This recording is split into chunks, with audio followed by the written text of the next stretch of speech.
আওয়ামী লীগ কি পড়ে পড়ে মার খেয়ে শেষ হয়ে যাবে নাকি প্রতিরোধ গড়ে তুলবে? এই প্রসঙ্গটা নিয়ে আমি আপনাদের সামনে কথা বলবো।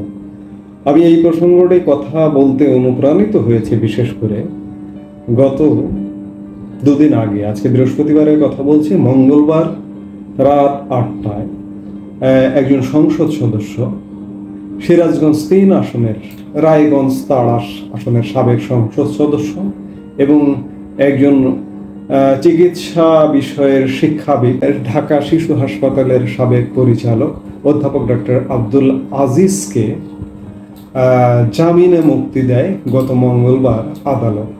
এবং জামিনে মুক্তি পাওয়ার পর রাত 8টার দিকে তিনি সিরাজগঞ্জ কারাগার থেকে মুক্তি পান এবং কারাগার থেকে মুক্তি পাওয়ার পরে জেলা কারাগার চত্বরে একদল লোক তাকে মারধর করে। ঘটনার পর রাতেই সেনাবাহিনীর সহযোগিতায় পুলিশ তাকে নিজেদের হেফাজতে নেয়। আব্দুল আজিজকে চলতি বছরের 3 ফেব্রুয়ারি রাজধানীর কলাবাগান এলাকা থেকে গ্রেপ্তার করা হয়। এরপর থেকে তিনি কারাগারে ছিলেন। জামিনে মুক্তির 16 ঘন্টা পর গতকাল আবারও তাকে আরেকটি মামলায় কারাগারে পাঠানো হয়েছে। ডক্টর আব্দুল আজিজের ক্যারিয়ার আমি যেটি দেখলাম, আমি জানি না তিনি ঢাকা, যেহেতু তিনি চিকিৎসক, তিনি ঢাকা মেডিকেলের K40 ব্যাচের স্টুডেন্ট ছিলেন কিনা। এই K40 ব্যাচটা অত্যন্ত সমৃদ্ধ, অত্যন্ত বিখ্যাত মানুষ, তার বন্ধু বান্ধব যারা, নাম বললে সবাই চিনবেন, তারপরে আমি নাম বলি না। যদি তিনি এই K40 ব্যাচের হয়ে থাকেন, এই ব্যাচটা অত্যন্ত আলোকিত ব্যাচ এবং তিনি একজন মেডিকেল শিক্ষাবিদ, একজন অধ্যাপক, ঢাকা শিশু হাসপাতালের একজন পরিচালক ছিলেন। শিক্ষায়, দীক্ষায়, জ্ঞান বুদ্ধিতে নিশ্চয়ই তার অবস্থান অনেক উচ্চে। আজকে বাংলাদেশ বা সমাজটা এমন জায়গায় নেমে গেছে, আপনি যত বড় শিক্ষায় শিক্ষিত হন, আজকে আপনার জ্ঞান শিক্ষা আপনার যে কোনো মুহূর্তে যে কোনো সময় অপদস্থ হতে পারে। আপনার অপরাধ কি? এই ডক্টর আব্দুল আজিজের অপরাধ কি? ডক্টর আব্দুল আজিজ কেন রাজনীতিতে এসেছেন? তিনি একজন ভালো চিকিৎসক, অধ্যাপক, ঢাকা শিশু হাসপাতালের পরিচালক ছিলেন। তিনি সেখানেই থাকুন। বাংলাদেশের রাজনীতি তো আসলে নোংরা লোকজনের জন্য, ভাঙাড়ির ব্যবসায়ীদের জন্য। এই মুহূর্তে আমার মনে পড়ে যাচ্ছে কদিন আগে অধ্যাপক ডক্টর প্রাণ গোপাল দত্ত, যার নামের সঙ্গে আলাদা করে কোনো বিশেষণ যুক্ত করবার দরকার নেই, তার কন্যাকে বিএসএমইউতে কিভাবে হেনস্থা করা হলো। আমি এর আগে আওয়ামী লীগ সরকারের আমলে এই ধরনের শিক্ষাবিদ যারা জ্ঞানী, এইসব দিক দিয়ে অনেক উচ্চতায়, তাদেরকে রাজনীতিতে অলওয়েজ স্বাগত জানিয়ে আমি আর্টিকেল লিখেছি, অনেকবার আর্টিকেল লিখেছি, যে স্বাগত জানিয়েছি। রাজনীতি যে দুর্বৃত্তদের কাছে বন্দী হয়ে গেছে, সেখান থেকে মুক্ত করতে হলেও এনাদেরকে স্বাগত জানানো উচিত। প্রাণগোপাল যখন প্রথম সংসদ সদস্য হলেন, আমি তখনও আর্টিকেল লিখে সাধুবাদ জানিয়েছি দেশের প্রধান জাতীয় দৈনিকে। আমি এই জন্যই সাধুবাদ জানিয়েছি যে রাজনীতি দুর্বৃত্ত মুক্ত হবে, কিন্তু রাজনীতি দুর্বৃত্ত মুক্ত হয়নি। আজকে এই লোকগুলো রাজনীতিতে এসে অপরাধ করে ফেলেছেন বাংলাদেশের প্রেক্ষাপটে। বাংলাদেশে এই ধরনের ক্যারিয়ারের লোকজনের রাজনীতিতে আসতে নিষেধ, বারণ। আসবেন না দয়া করে, আপনাদের জন্য রাজনীতি নয়। যে আজকে দেখুন আপনি কেন আওয়ামী লীগ করেছেন। ডক্টর আব্দুল আজিজের কোনো দুর্নীতি আছে কিনা, এই হত্যা মামলাগুলো যে হচ্ছে, এগুলো সম্পূর্ণ ষড়যন্ত্রমূলক।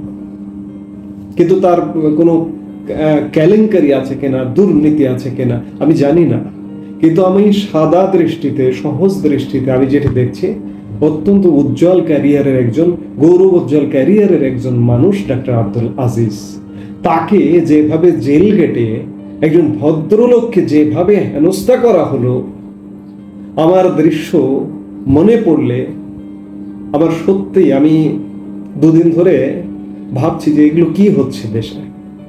যে কোনো সময় যে কোনো মানুষকে এমন করা হতে পারে। আমরা কি এই বাংলাদেশ চেয়েছিলাম? মুক্তিযুদ্ধের মাধ্যমে, স্বাধীনতার মাধ্যমে স্বাধীন হয়েছি। আজকে আমরা এই বাংলাদেশে নেমে গেছি। আমার আজকে আওয়ামী লীগের কাছে প্রশ্ন, যে আওয়ামী লীগ পড়ে পড়ে কি শুধু মার খাবে নাকি প্রতিরোধ গড়ে তুলবে? এবং বাংলাদেশের স্বাধীনতাকামী, মুক্তিকামী মানুষ এভাবে কি শুধু দেখবে নাকি প্রতিরোধ গড়ে তুলবে? আপনাদেরকে তো স্পেস দেবে না জামাত, আপনাদেরকে স্পেস দেবে না বিএনপি, আপনাদেরকে স্পেস দেবে না হেফাজত, আপনাদেরকে স্পেস দেবে না এই যে ছাত্রদের নতুন রাজনৈতিক দল এনসিপি। আপনাদেরকে কেউ অধিকার দেবে না।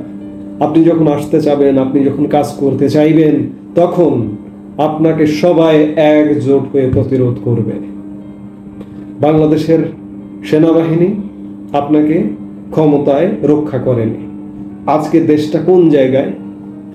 5 আগস্ট সময়কালে দেশ যদি আওয়ামী লীগের কারণে দেশ খারাপ ছিল, সেনাবাহিনী যদি মনে করেছে যে আওয়ামী লীগ বিদায় নিতে হবে, আজকে দেশ কোন জায়গায়? আজ শতগুণ খারাপ সেই সময় থেকে। এখন কি সেনাবাহিনী মনে করছে না যে এই সরকারকে বিদায় করতে হবে, বিদায় করে দ্রুত একটি নির্বাচন হতে হবে, কিংবা একটি তত্ত্বাবধায়ক সরকার কিংবা একটা নতুন সরকার গঠিত হবে, কিংবা সেনাবাহিনী দায়িত্ব নিয়ে একটা নির্বাচন হতে হবে? মনে করছে না? কোনো কিছুই দৃশ্যমান নয়। সেনাবাহিনী নীরব দর্শকের ভূমিকায় অবতীর্ণ। কারণ বাংলাদেশের মতো এইসব তৃতীয় বিশ্বের দেশগুলো অনেকটা সেনাবাহিনীর উপর নির্ভরশীল। আজকে আওয়ামী লীগ আসুক, পুলিশ আওয়ামী লীগকে সহযোগিতা করবে, প্রশাসন আওয়ামী লীগকে সহযোগিতা করবে, কিন্তু সেনাবাহিনীর নীরব দর্শকের ভূমিকায় আজকে অন্য সবাই ভয়ে ভীত সন্ত্রস্ত দূরে সরে আছে। আমি যেটি বলছিলাম যে আওয়ামী লীগের পুনর্বাসনে কেউ সহযোগিতা করবে না, এবং ইদানিংকালে আজকের পৃথিবীতে যারা দীর্ঘদিন গত 16 বছর জয় বাংলা করে বেরিয়েছে, আমি কিভাবে মুহূর্তের মধ্যে রং বদলাতে দেখছি। জয় বাংলা এখন যারা জয় বাংলা করেছে, আওয়ামী লীগের সুযোগ সুবিধা নিয়েছে, তারাও আজকে কিভাবে রং বদলিয়ে গেছে। আমি কয়েকজন আমলারও দেখলাম আওয়ামী লীগের বদন্যতায় সিনিয়র সচিব হয়েছে, বিদেশে রাষ্ট্রদূত হয়েছে, কিভাবে রং বদলিয়ে পত্রিকায় আর্টিকেল পর্যন্ত লিখছে। এভাবে রং বদল চলছে। আওয়ামী লীগ যদি এভাবে মার খায়, মার খেতে থাকে, যদি পাল্টা প্রতিরোধ গড়ে না তোলে, আওয়ামী লীগ এর আগে 75 পরবর্তী সময়ে 21 বছর লেগেছিল। এবার আমি বলবো না যে কতদিন লাগবে, কারণ এবারের প্রেক্ষাপটটা একদম ভিন্ন। কারণ হচ্ছে এই মুহূর্তে আওয়ামী লীগ এখন পর্যন্ত, আজকে পর্যন্ত আওয়ামী লীগ প্রচন্ড জনপ্রিয়।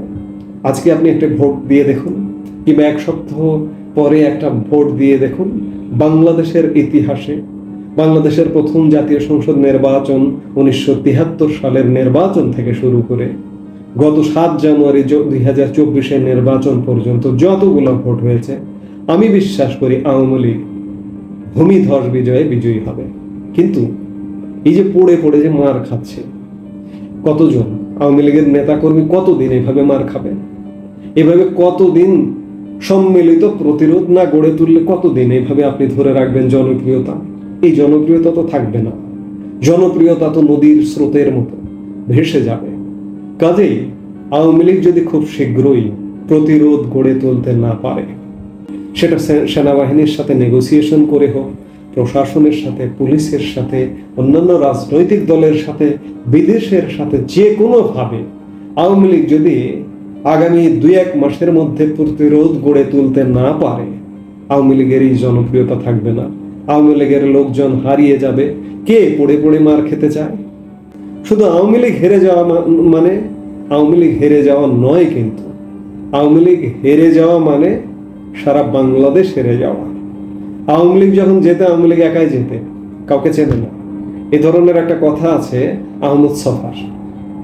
আওয়ামী লীগ যখন ক্ষমতায় থাকে কাউরে চেনে না, নিজের কর্মীরা চেনে না।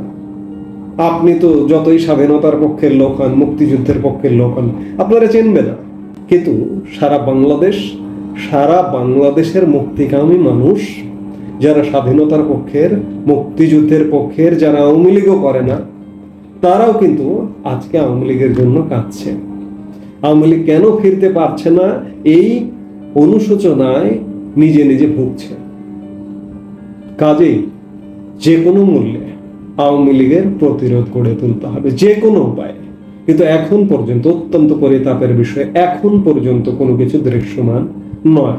শুধুমাত্র কিছু অনলাইন অ্যাক্টিভিটিস আছে, ফেসবুক, ইউটিউব, মাঝে মাঝে আওয়ামী লীগ প্রধান শেখ হাসিনা আসেন, এসে বক্তৃতা দেন, দুঃখগাথা শোনেন, কিন্তু সারা দেশের আওয়ামী লীগকে নিয়ে যে সংগঠিত করে একটা প্রতিরোধ গড়ে তোলা, দেশে একটা অন্যায় কর্ম চলছে, আমি আওয়ামী লীগের এজেন্ডা বাস্তবায়ন করতে আসিনি, আমি কোনো রাজনৈতিক দলের এজেন্ডা বাস্তবায়ন করতে আসিনি, দেশে একটা ভয়ানক পরিস্থিতি চলছে, আপনি একদম নিরপেক্ষ জায়গায় আপনার বিবেক দিয়ে, শিক্ষা দিয়ে আপনি যারা শুনছেন, একটু দাঁড়িয়ে চিন্তা করুন তো যে গত 8 মাসে দেশের অবস্থাটা কি। আপনি যদি চোখ বন্ধ করে চিন্তা করেন তাহলে দেশের কোনো ইতিবাচক কি কি আছে, কয়েকটা পয়েন্ট বলুন তো। আমার বিশ্বাস আপনি বলতে পারবেন না। কাজেই এই জায়গা থেকে প্রত্যেকটি বিবেকবান মানুষ, স্বাধীনতাকামী, মুক্তিকামী মানুষ আওয়ামী লীগের সাথে আছে। আর রাজনৈতিক দল হিসেবে আওয়ামী লীগকেই দায়িত্ব নিতে হবে, প্রতিরোধ গড়ে তুলতে হবে। নইলে আওয়ামী লীগ, ওই যে আওয়ামী লীগের বিরুদ্ধচারণ করা যারা, তারা বলেন যে আওয়ামী লীগ খুব সহসা কিছু করতে পারবে না, সেই কথাটি কিন্তু সত্য হবে। কাজেই প্রতিরোধের কোনো বিকল্প নেই। আপনাকে আমি খানিক আগে বললাম, কোনো রাজনৈতিক দল স্পেস দেবে না, সেনাবাহিনী আপনাকে স্পেস দেবে না। সেনাবাহিনী আপনাকে ক্ষমতায় রাখতে পারেনি, আপনাকে ক্ষমতায় ফিরিয়ে আনবে এটা আপনি ভাবেন কিভাবে? যদি বিশেষ কোনো চাপ সেনাবাহিনীর উপরে না আসে, আন্তর্জাতিক চাপ, তাছাড়া সেনাবাহিনী নিজে থেকে, যে সেনাবাহিনী আপনাকে ক্ষমতায়, আপনাকে সুরক্ষা দিতে পারেনি, আপনার নিরাপত্তায় নিয়োজিত সেনাবাহিনী থাকে, এসএসএফ থাকে, সেই এসএসএফ আপনার নিরাপত্তা দিতে পারেনি। আওয়ামী লীগ প্রধানকে বলছি, সেই সেনাবাহিনী আপনাকে ক্ষমতায় ফিরে আনবে, আপনাকে রাজনীতিতে ফিরিয়ে আনবে, এগুলো যদি এখনো ভেবে বসে থাকেন, এগুলো দুর্ভাবনা এবং দুঃস্বপ্ন ছাড়া অন্য কিছু নয়। কাজে ফিরতে হবে নিজের চেষ্টায়, আপন আলোয় আপন শক্তিতে জেগে উঠতে হবে। এবং এই যে আপনার প্রতি, আপনাদের প্রতি যে অন্যায় হচ্ছে, অন্যায়ভাবে শত শত নেতাকর্মীর নামে মিথ্যা হত্যা মামলা, অত্যাচার, নির্যাতন, বাড়ি ঘরে হামলা, ভাঙচুর, কেউ বাড়িতে থাকতে পারছেন না, এগুলোর জন্য আপনাকে ঘুরে দাঁড়াতে হবে। দেয়ালে পিঠ ঠেকে যাচ্ছে, প্রতিরোধ গড়ে তুলতে হবে, এছাড়া এর বিকল্প কোনো উপায় নেই। এখন প্রশ্ন হচ্ছে, আমি শুরু করেছিলাম যে শিরোনামটি দিয়ে, আওয়ামী লীগ পড়ে পড়ে মার খাবে নাকি প্রতিরোধ গড়ে তুলবে? প্রতিরোধ গড়ে তোলা ছাড়া বিকল্প কোনো উপায় নেই। এই মুহূর্তে এ পর্যন্তই।